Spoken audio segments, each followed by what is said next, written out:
Share market हर तरह के risk जैसे industry, economy, politics, external affairs और बहुत सारे रिस्क से घिरा होता है। ऐसे केस में एक सैलरीड पर्सन या बोलो एक आम आदमी के अकॉर्डिंग शेयर मार्केट में अपने मेहनत की कमाई इन्वेस्ट करना काफी रिस्क से भरा हुआ डिसीजन हो जाता है। और इसी कंसर्न के साथ आज के वीडियो में हम ये डिस्कस करेंगे कि एज एन इंडिविजुअल या सैलरीड पर्सन हम लॉन्ग टर्म में एक साउंड फाइनेंशियल वेल्थ कैसे बिल्ड करें। इस कॉन्वर्जेशन को और ज़्यादा आसान बनाने के लिए हम एग्जाम्पल के तौर पे इसे समझते हैं।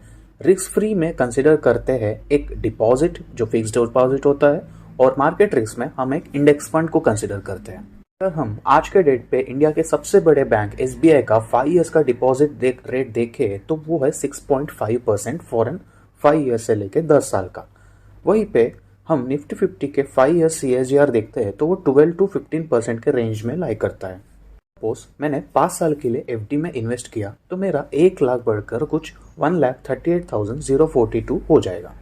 वहीं पे अगर मैंने वो पैसा इंडेक्स फंड में लगाया तो 1,76,234 रुपीज हो जाएगा। अगर मैं एक्सपेक्टेड रिटर्न 12% कंसिडर करता हूँ फॉर इंडेक्स फंड, लेकिन रुक जाओ, अभी खत्म नहीं हुआ है। एक स्टेबल फाइनेंशियल वेल्थ बिल्ड करने के रास्ते पे चलने के पहले हमें कुछ चीजों का ध्यान रखना चाहिए। इन्वेस्टिंग करना अच्छी बात है, लेकिन आगे आने वाले अनसर्टेनिटीज से बचने के लिए हमें एटलीस्ट 6 मंथ्स का जो हमारा मंथली एक्सपेंसेस है उतना अमाउंट आपको सेफ डिपॉजिट में जमा करना पड़ेगा। मतलब सपोज आपका मंथली एक्सपेंसेस है 25 to 30,000, तो आपको 25,000 इंटू 6 महीने जितना भी अमाउंट आएगा उतना आपको एक फिक्स डिपॉजिट में जमा करना पड़ेगा। नेक्स्ट है अपनी और अपनी फैमिली की सेफ्टी। ये उस इंसान के लिए ज़्यादा इम्पोर्टेंट हो जाता है अगर वो अपने घर में अकेला इकलौता कमाता हुआ इंसान होगा। तो ऐसे केसेस में या हमेशा रेगुलर केसेस में भी आपको एक मेडिकल और एक हेल्थ कवर लेना चाहिए जो अपने फैमिली और अपने खुद के मेडिकल और हेल्थ इंश्योरेंस से कवर हो सके। फर्दर, कभी भी पूरा का पूरा पैसा मार्केट में ही लगाना नहीं चाहिए। जैसे कि फाइनेंस का एक बेसिक रूल है, एक इंडिविजुअल का रिस्क एपेटाइट उसके एज पे डिपेंड करता है। जैसे जैसे उसकी एज बढ़ती जाती है वैसे वैसे उसकी रिस्पॉन्सिबिलिटीज एंड खर्चे बढ़ते जाते हैं, तो उसके अकॉर्डिंग उसका रिस्क एपेटाइट भी कम होता जाता है। इस सेंटेंस को सपोर्ट में लेके हम समझते हैं आगे एज रूल।